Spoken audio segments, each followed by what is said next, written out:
Hello and welcome to another edition of the Morning Bulletin. Today I am joined by Liverpool.com editor Matt Addison. And Matt, today, after, shall we say, uh, exhilarating week of Champions League football, now it's back to the Premier League and two big games coming up. Obviously, Liverpool and Tottenham play tomorrow. Manchester City play Newcastle.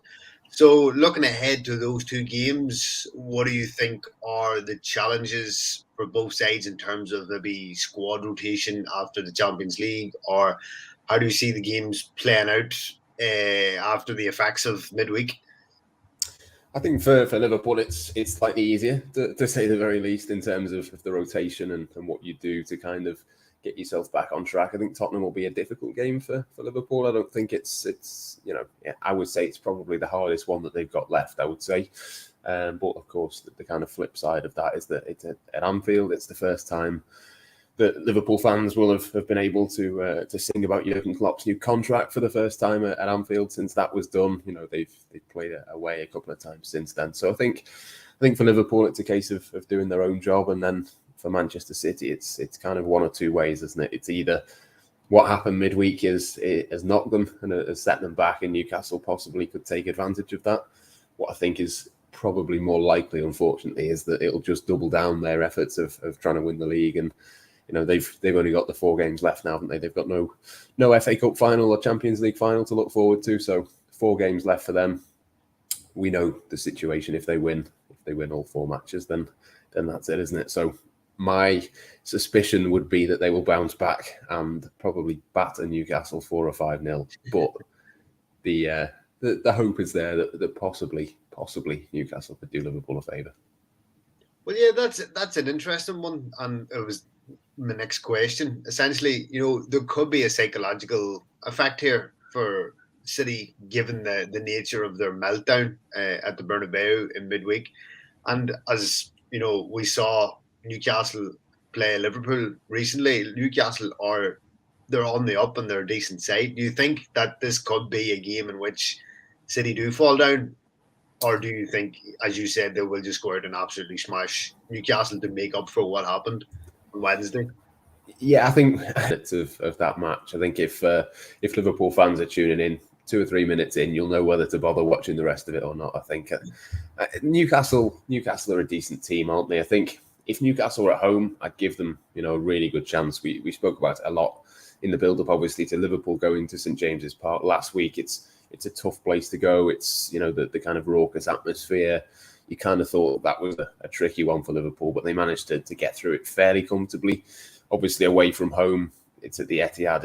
It's not as if City have got to travel and deal with all of that sort of thing. So I think it's very much one where City are huge favourites to win this. You'd be surprised if there was any sort of result really other than a City win. But then at the same time, I suppose that's the kind of game where they do drop points, isn't it?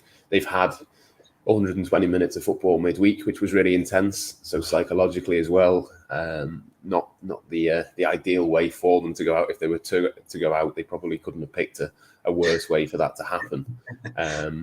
And yeah, sometimes it is, a Crystal Palace or a Southampton or a team similar-ish to Newcastle where you can kind of see them being frustrated. You can see a game where Allenson Maximin might get a couple of opportunities on the counter-attack, for example. And yeah, I think it's a hard one to see City dropping points, but I mean, let's be honest, apart from when they play Liverpool, you could probably say that for pretty much any game.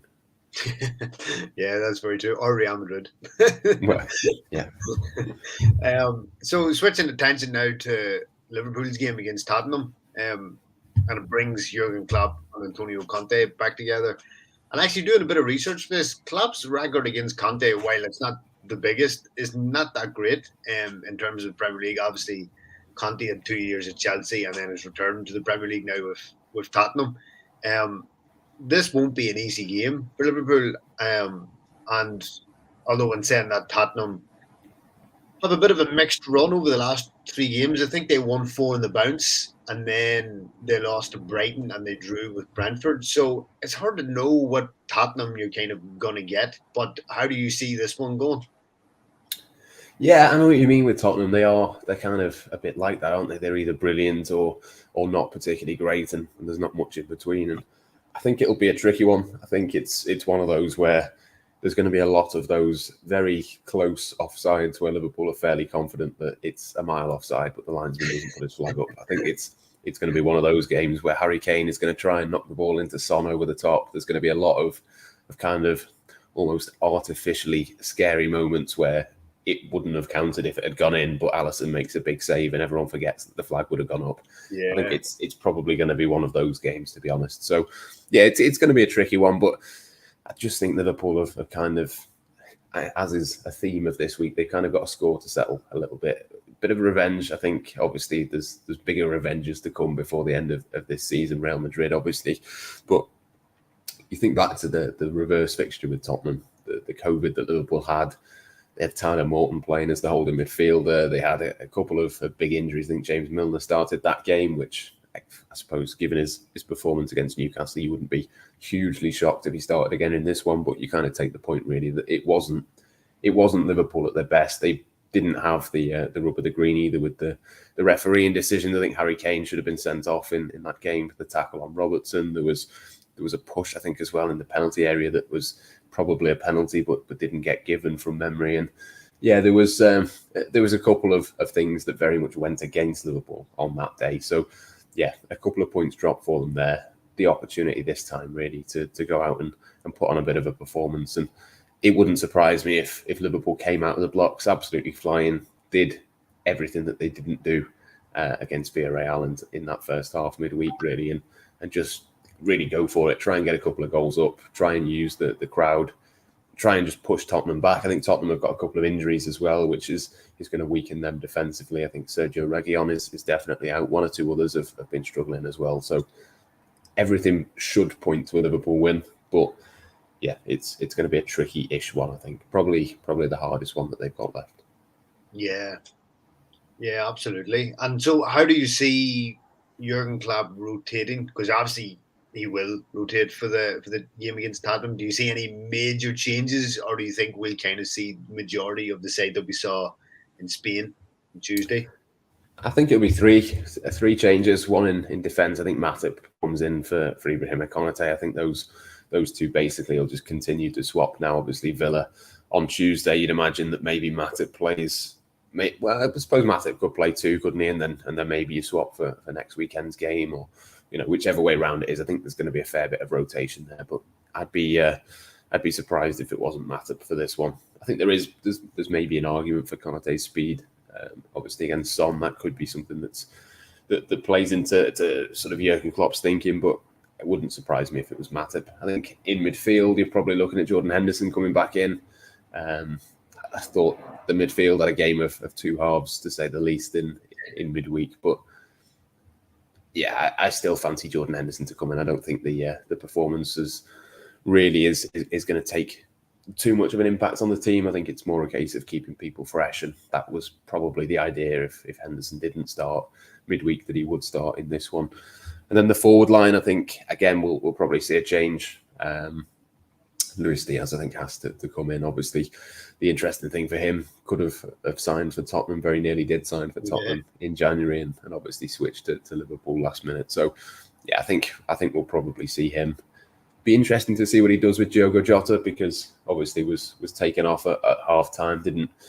It could have been any one of the 11 players that started the game midweek that came off, but yeah, Jota was the one who did come off. I kind of wonder whether he might just throw Jota in again to kind of prove to him almost and prove to the squad that he wasn't sort of picking out him as being the worst of the bunch. It was more anyone who could have gone off did, and Luis Diaz obviously makes the difference. So be interesting to see what he did. Wouldn't surprise me if it was something like Salah, Jota and Diaz, but obviously Sadio Mane in there as well, who's been in good form. So yeah, it's a tricky one really to sort of work out who it's going to be, but I think there will be 2 or 3 changes pretty much for every game now moving forwards.